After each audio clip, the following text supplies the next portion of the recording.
আসসালামু আলাইকুম। আজকের ক্লাসে আমরা আলোচনা করব রক্তের শ্রেণীবিভাগ। রক্তকে কয় ভাগে ভাগ, রক্তের গ্রুপকে কয় ভাগে ভাগ করা হয়েছে। তা চলো সময় নষ্ট না করে শুরু করা যাক। এখানে দেখো, প্রথমে তোমাদের রক্তের শ্রেণীবিভাগ জানার আগে তোমাদেরকে আগে জানতে হবে রক্তের শ্রেণীবিভাগের কারণ কি। আমরা রক্তকে কেন শ্রেণীবিভাগ করব, এই জিনিসটা তোমাদেরকে আগে বুঝতে হবে। রক্তকে যদি আমরা কেন শ্রেণীবিভাগ করবো এইটা বুঝতে গেলে তোমাকে আগে এখানে একটা জিনিস বুঝতে হবে। দেখো, ভালোভাবে শুনবে।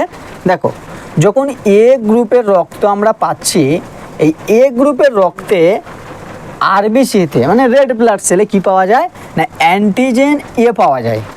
এবং বি গ্রুপের রক্তে অ্যান্টি আলফা বা অ্যান্টিবডি এ পাওয়া যায়। এখানে অ্যান্টি আলফা বা অ্যান্টিবডি আলফা অথবা অ্যান্টি এ পাওয়া যায়।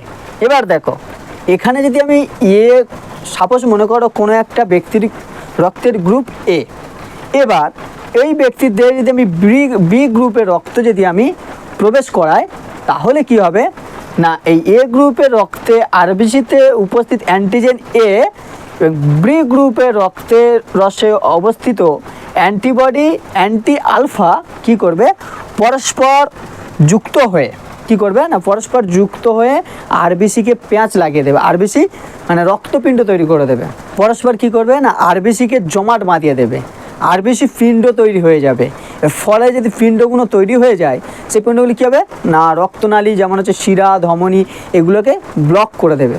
পরবর্তীকালে কী হবে, ওই ব্যক্তিটির মৃত্যু পর্যন্ত হতে পারে। এই জন্য কি হয়েছে না, রক্তের শ্রেণীবিভাগ করা হয়েছে, কারণ যাতে যে নির্দিষ্ট অ্যান্টিজেন এবং অ্যান্টিবডির উপস্থিতিতে নির্দিষ্ট ব্যক্তির দেহে রক্তে প্রবেশ করানো হয়। এই জন্য যেখানে রক্ত সংগ্রহ করা হয় সেখানে কী হয় না, নির্দিষ্ট গ্রুপের রক্তের জন্য নির্দিষ্ট ব্যাগ ব্যবহার করা হয়, মানে রক্তের ব্যাগ ব্যবহার করা হয়। তো মেন কথা হচ্ছে রক্তের শ্রেণীবিভাগের কারণ কি। রক্তের শ্রেণীবিভাগের কারণ হচ্ছে যে রক্তে উপস্থিত প্রোটিনের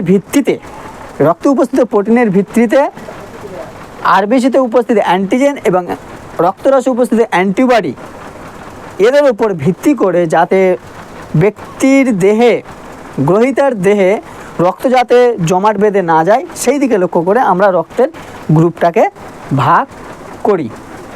এবার দেখো, এবিও পদ্ধতি কি, এটা এবার আমরা জানবো। কিন্তু এই রক্তের গ্রুপটাকে কে প্রথম ভাগ করেছিল না, ভিয়েনার চিকিৎসক কার্ল ল্যান্ডস্টেইনার কত সালে না, 1901 সালে প্রথম এই রক্তের গ্রুপকে ভাগ করেছিল। রক্তকে এত গ্রুপে ভাগ করেছিল, ঠিক আছে। এবার দেখবো আমরা এবিও পদ্ধতি কি। এবিও পদ্ধতি হচ্ছে বিজ্ঞানী কার্ল ল্যান্ডস্টেইনার রক্তে উপস্থিত প্রোটিনের ভিত্তিতে অ্যাগ্লুটিনোজেন বা অ্যাগ্লুটিনিনের উপর ভিত্তি করে রক্তের গ্রুপকে এবি ও এই 4 গ্রুপে ভাগ করেছিল। এই টোটাল রক্তের এই গ্রুপটাকে এবিও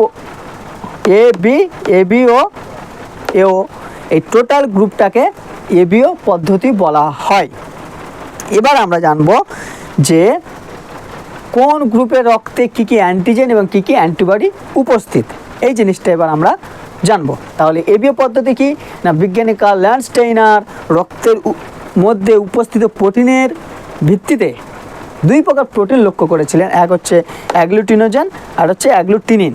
এর উপর ভিত্তি করে রক্তের গ্রুপকে এবি ও গ্রুপে, এই 4 প্রকার গ্রুপে ভাগ করেছিল। এই রক্তের গ্রুপটাকে, এই ভাগ করার গ্রুপটাকে টোটালকে এবিও পদ্ধতি বলা হয়। এবার আমরা জানবো তাহলে এ গ্রুপের আরবিসিতে অ্যান্টিজেন হিসাবে কি থাকে। এ বি গ্রুপের আরবিসিতে অ্যান্টিজেন হিসাবে থাকে এবং এর রক্তরসে অ্যান্টিবডি হিসেবে কি থাকে না, অ্যান্টিবিটা বা অ্যান্টিবডি বিটা অ্যান্টিবডি থাকে। বি গ্রুপের রক্তে আরবিসিতে অ্যান্টিজেন হিসেবে বি থাকে। এবার রক্তরসে অ্যান্টিবডি হিসেবে অ্যান্টি আলফা অথবা আলফা অ্যান্টিবডি। এবার দেখো, এবিও এবি গ্রুপের রক্তে আরবিসিতে অ্যান্টিজেন হিসেবে এ ও বি থাকে এবং রক্তরসে অ্যান্টিবডি টোটালি থাকে না। এখানে একটা প্রশ্ন পড়ে, এই প্রশ্নটা আমি বলছি, তাহলে তোমরা বুঝতে পারবে। এবার দেখো ও গ্রুপে সাধারণত আরবিসিতে কোনো অ্যান্টিজেন থাকে না এবং রক্তরসে অ্যান্টিবডি হিসেবে অ্যান্টি আলফা এবং অ্যান্টি বিটা উপস্থিত থাকে। এই গেল টোটাল রক্ত গ্রুপের কোথায় কী অ্যান্টিজেন থাকে, কী অ্যান্টিবডি থাকে। এবার আমরা জানবো অ্যাগ্লুটিনোজেন বা অ্যান্টিজেন কী। অ্যাগ্লুটিনোজেন বা অ্যান্টিজেন হচ্ছে একটা পরিকাঠামো, যেগুলো কি হয় না, কোনো একটা জীবাণু অথবা প্যাথোজেনের পৃষ্ঠে অবস্থান করে, কী করে, প্যাথোজেনের পৃষ্ঠে অবস্থান করে এবং দেহে প্রবেশ করার সাথে সাথে কী করে না, অ্যান্টিবডি জেনারেট করে। এটা অ্যান্টিবডি জেনারেট করে।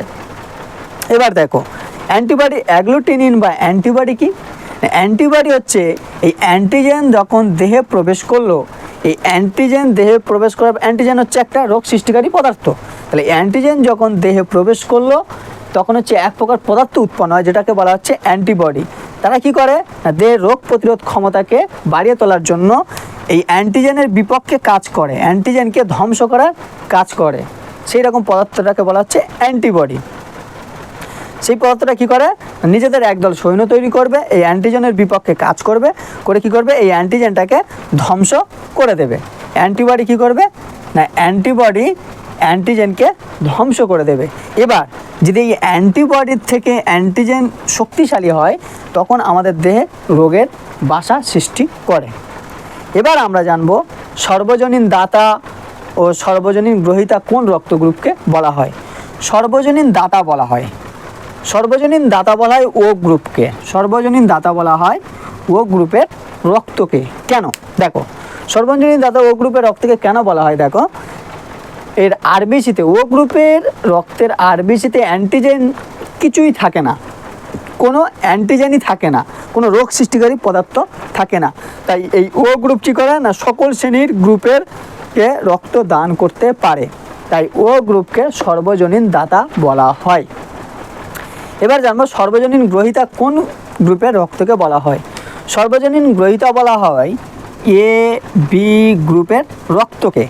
দেখো এ বি গ্রুপের রক্তকে সর্বজনীন গ্রহীতা কেন বলা হয়, দেখো এই এ বি গ্রুপের রক্তে আরবিসিতে অ্যান্টিজেন হিসেবে কি থাকে, এ ও বি থাকে এবং কি করে, যেহেতু অ্যান্টিজেন আছে তাহলে নিশ্চয়ই অ্যান্টিবডির দরকার, যেহেতু এ বি গ্রুপের অ্যান্টিজেন আছে সেহেতু এর অ্যান্টিবডি দরকার।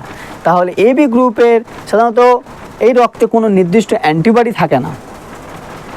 সর্বজনীন গ্রহীতা এ বিকে কেন সর্বজনীন গ্রহীতা বলা হয়, দেখো এখানে হচ্ছে এ বি গ্রুপের রক্তরসে অ্যান্টিবডি কিছুই থাকে না, কোনো অ্যান্টিবডি থাকে না, তাই এদের নির্দিষ্ট অ্যান্টিবডির প্রয়োজন হয়। এদের দেহে অ্যান্টিজেন থাকে কিন্তু কোনো অ্যান্টিবডি থাকে না, তাই এদের অ্যান্টিবডির প্রয়োজন, তাই সকল গ্রুপ থেকে এ রক্ত নিতে পারবে, তাই এ বি গ্রুপের রক্তকে সর্বজনীন গ্রহীতা বলা হয়। আজকের এই ভিডিওটা এই পর্যন্ত।